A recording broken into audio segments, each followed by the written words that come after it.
Cikin da da tsari na bambanta ina bari nama a ce sai na gudunta amma ba nama ni na gaba da kodinta in ka zo kudi za ka ga wanda ya fi gare mamajin ciki a rayuwar kudi za ka ga wanda ya fi karanci da kunci a rayuwar kudi za ka ga wanda ya fi da rawa na zanci a rayuwar kudi za ka ga wanda ya fi kalli mawuyaci ƙwari a jinsin yayin rayuwar su a tsarin kansu sama ɗewa a waye suna haɗu su a tare akwai wadata sosai akwai rawauta sosai akwai shagarta sosai wanda ma a saba kira kyautata na kowa halaka zo kai nema rayuwar ya kudu rayuwar ya kudu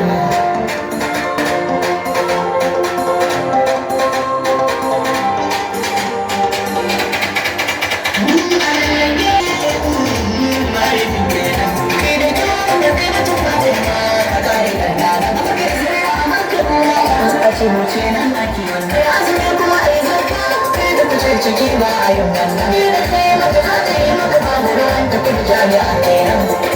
ya yi farko a cikin tare da magawarta da ke ilimi na ka sa maka bitarta ta da komai na yi wuri kudu ba mu zagin ta su ba kan iya rayuwa sai wanda ya yi shi za ya gane ta alkhairan da ke cikin ta suna nan mutane ne mafi ta Allah sai da mutum da kuma kai ne ka hukunta ciki ban kare da rabawa sai in zuciyar ka gyarawa da ka tsarin yin ka tsarawa Allah ba ka gyarawa ba za ma ka gyarawa san barka ba za a ginawa